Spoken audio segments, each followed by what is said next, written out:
అశ్వత్థామ ఉండి, "ఒరేయ్ దుర్మార్గుడా! నా తండ్రిని చంపిన నీకు వీరమరణం ఎలా రానిస్తాను అనుకున్నావు?" ఇదంతా చాలామంది అక్కడ పారిపోతూ, పారిపోతూ చూస్తారు కదా! రాజులున్నారు, ఇంకా వేరే రాజులకి సంబంధించిన సైనికులున్నారు, వీళ్ళందరూ ఉన్నారు కదా! వీళ్ళందరూ చూసారు. దృష్టద్యుమ్నుడిని ఎవరో చంపేశారు.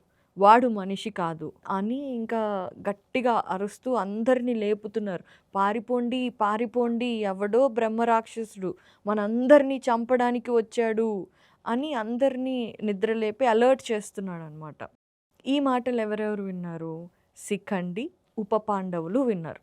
ఉపపాండవులు అంటే ఎవరంటే ద్రౌపదికి, ద్రౌపది భర్తలైన పాండవులకి పుట్టిన 5గురు పిల్లలు. వాళ్ళు విన్నారు. శిఖండి, ఉపపాండవులు వెంటనే నిద్రలేచి అతను అశ్వత్థామ అనే విషయం వాళ్ళకప్పటికి తెలీదు.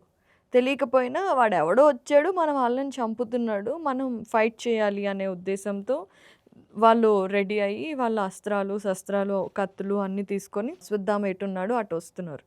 ఈలోపే అశ్వత్థామ దృష్టద్యుమ్నుడిని చంపేసి, మళ్ళీ ఆ వింటినారిని అలాగే తన విల్లుకి నీట్‌గా కట్టేసుకొని, తర్వాత పక్కనే ఉన్న శిబిరానికి వెళ్ళాడు.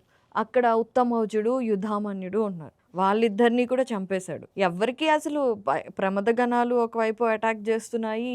ఆ కత్తి చాలా పవర్‌ఫుల్‌గా ఉంది. ఇలా ఒక వేటేస్తే తలలు తెగి కింద పడుతున్నాయి. అలా ఉత్తమౌజుడిని, యుధామన్యుడిని చంపేసి, సో, అలా నరుకుతూ, నరుకుతూ మనుషులా, పశువులా, ఎవరు, ఏంటి ఏమీ చూడకుండా అలా నరుకుతూ వెళ్తుంటే తన శరీరం అంతా రక్తం అంటుకుంది. ఎంతోమందిని చంపాడు. తనకి మామూలుగా దృష్టద్యుమ్నుడిని చంపిన తర్వాత కాస్తయినా తన పగ చల్లారుండాలి. ఎందుకంటే తన మెయిన్ గోల్ దృష్టద్యుమ్నుడు తన నాన్నని చంపాడు కాబట్టి దృష్టద్యుమ్నుడిని చంపాలి అని. దుర్యోధనుడిని ఓడించారు మోసం చేసి కాబట్టి పాండవుల్ని కూడా చంపాలి అన్న ఉద్దేశంతో ఇంకా ఆ కోపం ఒక ప్రళయ రూపంలోకొచ్చేసాడు అశ్వత్థామ. వచ్చేసి అలా అందరి మీద ఎగబడటం, తలలు నరికేయటం. అందరి మీద ఎగబడటం, తలలు నరికేయటం. ఇదే జరుగుతోంది. ఆ తర్వాత ఇంకొన్ని శిబిరాలలో పాంచాలురున్నారు. వాళ్ళందరినీ కూడా చంపేశాడు.